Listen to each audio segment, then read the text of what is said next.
Blindfold chess. I'm trying to learn how to play blindfold chess better. By learning from my mistakes, I guess you could say that I'm a firm believer in using mistakes to your advantage. In this case, I have, you can learn a lot in chess and playing chess by playing lots of games and reviewing them and trying to figure out, where you went wrong. And when you figure that out, you improve your game the next time you play. Hopefully you don't make the same mistake the second time. So I'm posting this video because I just played an 8-board blindfold simul against my various machines. 2 against Chessmaster, 1 against Shredder on the same computer, and then I played 1 against Stockfish and tChess Pro on my iPhone, and then the same configuration on my iPad, and then I had 1 against tChess Pro on my iPod. So all told, it was 8 boards.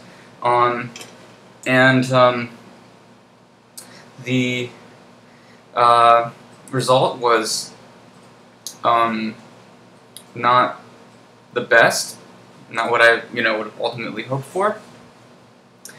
But it was definitely a learning experience, and so I want to share with you the what I went through. It was I played a 5-board simul the other day. It took me about 5 or 6 hours. These 8 boards took me about the same amount of time. It took about 5 or 6 hours playing these boards, was very focused, and I don't know, it was about the same experience for me. I mean, if I hadn't made the mistakes that I made, and I made them all toward the end, and you'll see once you see this first game pretty much why I made these mistakes. I made 6 errors in forgetting where pieces were, but not mostly like where I tried to move a piece but it couldn't move, and then I had to look at the PGN to see what moves had just occurred, 2 or 3 moves prior to the move I was trying to make, to see where things were. So I notated those, and I'm going to try to incorporate new checks and balances, I guess you could say, in my next simul attempt. You'll see why it was confusing. In playing these 8 boards, I realized that I tend to play pretty much the same opening a lot of times. If if black goes into French and I do the exchange variation, I end up in a London system, and if they go into a Caro-Kann and I do the exchange variation, I still end up in a London system. So I think I may have to actually just bite the bullet, and whenever I have an opponent that plays one of those openings, just play the opening instead of going into this London system with every single. I think I had 4 or 5 boards where it looked like the same thing, 1 or 2 moves off, and it got to be really confusing after a while. So I made 6 mistakes as a result of that, of those similar positions. So here's the first game I'll show you. It's the game that basically started the downfall.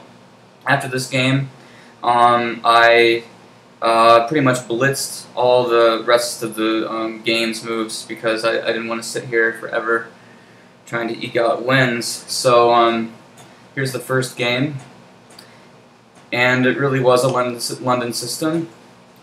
I thought I was doing really well here because I know that knight c6 keeps the c-pawn from advancing, and I was really happy with this position. And look how black's exchanging off. I mean, white's doing really well here. I was taking my time in the opening, and it was boding well for me. So castle's queenside, and this is actually a position where you really need to make a decision here. As far as the center is concerned, e takes d isn't ideal you expose your king to a check from the queen, but so I don't know. I decided I'd castle and then e5, and I was like, oh my god, what do I do? Because e takes d runs into the pawn fork. D takes e5. You have this discovered attack, and you can't take back the pawn with your queen. So so actually, believe it or not, here I decided to play queen e2. I decided to play queen e2 because after I looked at queen e3, I didn't like being I didn't like e takes d4 because I'm forced to take back, and I liked queen e2 because if I played queen e2, then I could play e5 and get a tempo on this knight. And I realized, yeah, okay, there may be some complications, but white can I don't know. I'll show you what I actually thought that I played, and yeah, the computer's trying to play. Actually, yeah, I'll just turn off the computer for a second. But if you played that, I would play this. It plays that. We get this. This isn't bad. This is actually okay, I think. So that's why I wanted to play queen e2. But to my horror, shock and horror, when I came back to this board after the 7 other boards I played, somehow I played queen e3. Somehow.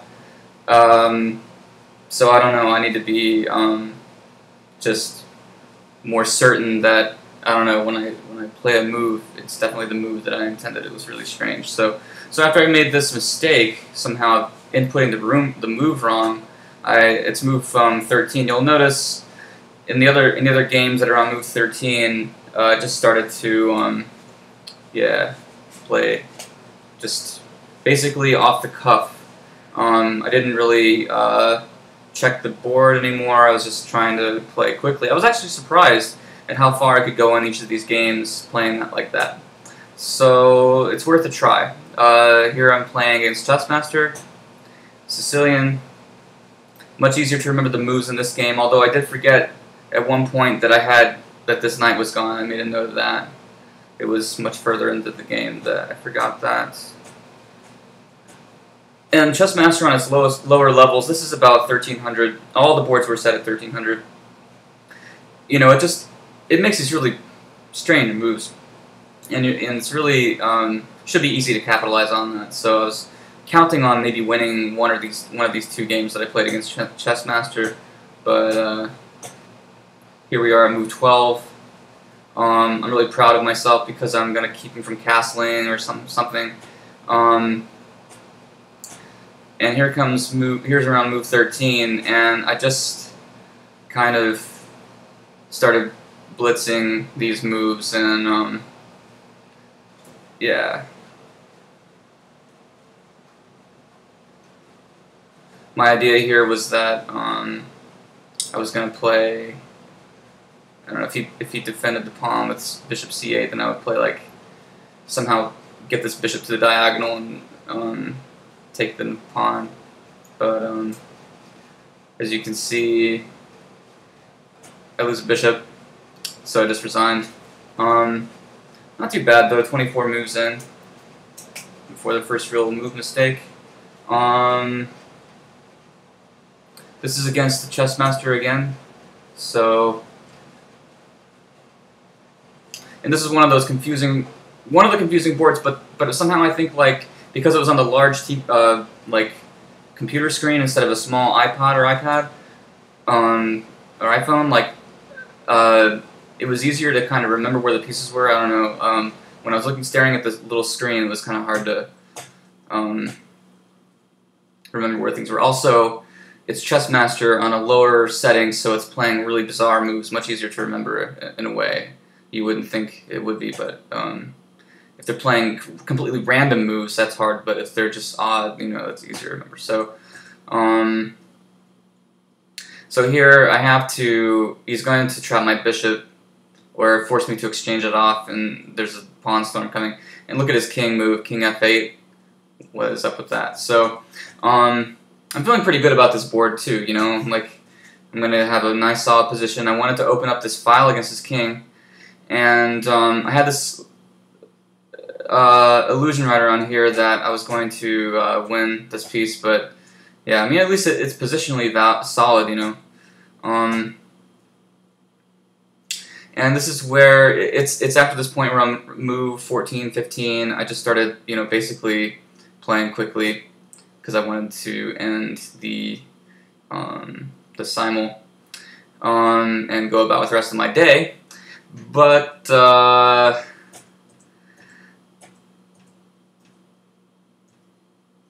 here, here yeah, just sort of,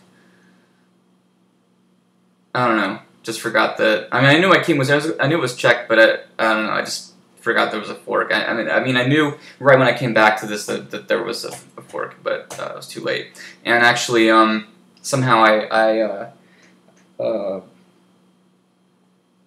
forgot that I think I was going back and forth still between boards instead of playing one board at a time. So I actually somehow I thought that my king was on h1, and I just blitzed resigning somehow. So because if I didn't want to play this game, I didn't want to play it anymore. So let's see. This is my only win. I'll come back to that. This is on Shredder. So an interesting opening. Very easy to remember the position. It's just so different from the other boards. This was kind of a frustrating position, you know. It's kind of hard to stop all this tension easily. So c3, bishop back, and my plan is to play. I actually considered for a moment playing queen e2 to d3, but the knight takes. But no, I didn't play the move, but I was. So here I wanted to weaken the d pawn, so I weakened the d pawn. Then queen e2. And I'm really liking my position. I think that white has a good solid position and black is just sort of overextended on the king side. So now I can take on e5. And this is one of my sort of forgetting where the pieces were moments. I forgot that my bishop was still here. I wanted to play rook d1 to challenge the file, but most of the little blunders like that, little mistakes, were because of the opening, because I forget pieces had been or hadn't been developed. So interesting, but I will work on that. So here, I think still my position is pretty good, and I had right, except that there is a skewer here that I missed. So I decided I'd go in for the kill, so to speak, and but the kill was pretty easy to repel.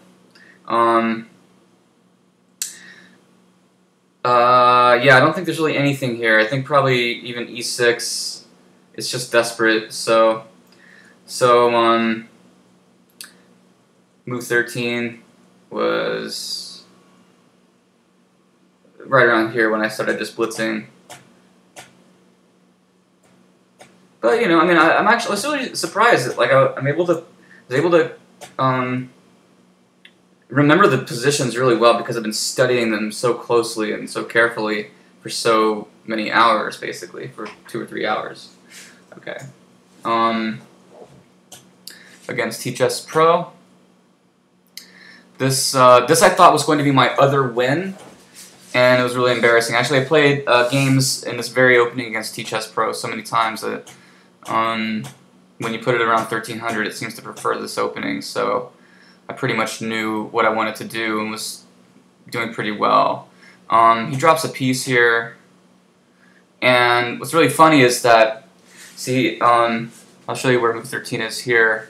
So, I mean, the one reason I want to show you, because I mean, that's when I start basically blitzing, and it gives me some confidence that maybe I can actually try playing, you know, faster. And so, somehow, I forgot that I'd play this rook b1, and I think it's easy to forget, you know, when you're playing like a simultaneous blitz. A simultaneous blitz on 8 or 7 boards because I resigned on 1. Yeah, it's kind of hard to remember that you played rook b1, I guess. I don't know.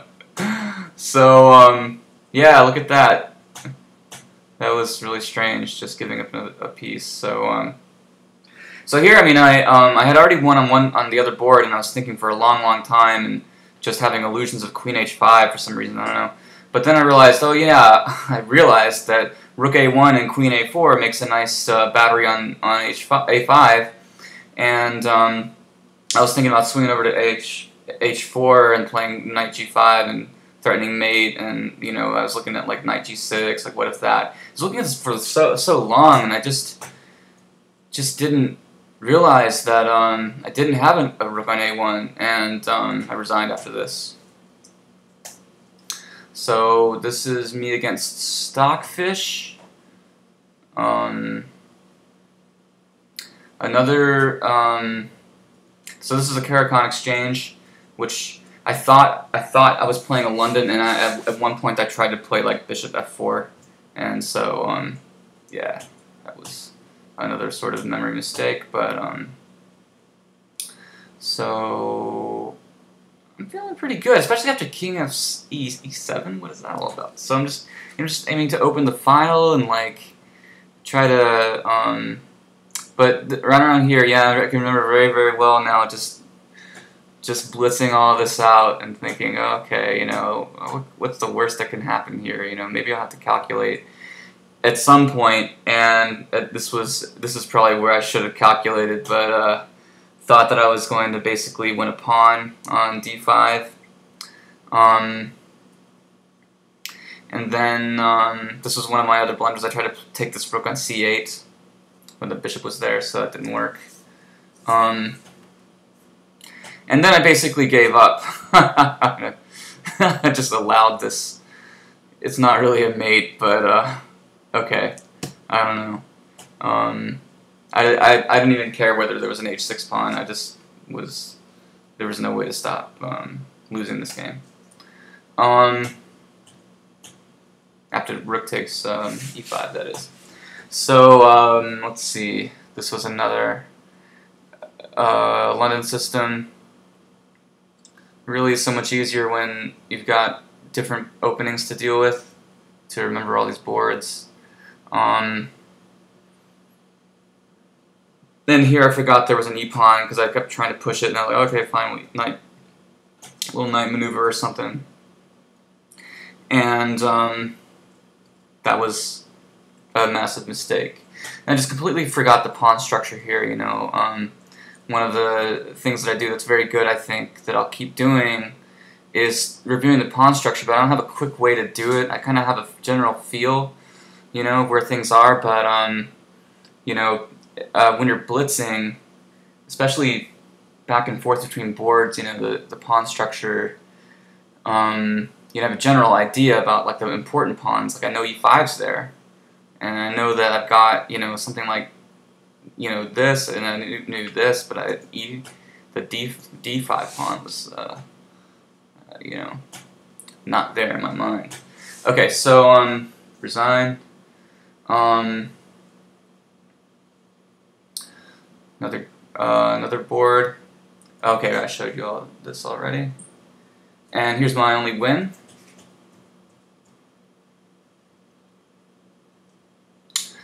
You can see how badly the opponent played in the opening. Okay, look, I dropped a pawn. This was actually the only, besides like the very last move, the only real, like I would say, playing mistake, but really happy about. So, which gives me a lot of confidence for my next attempts at this. So, just reducing, getting material down, and eventually, I mean, not getting material down, but reducing material. And, checkmate. Okay, so that was the 8-board simul, and I will see you all next time.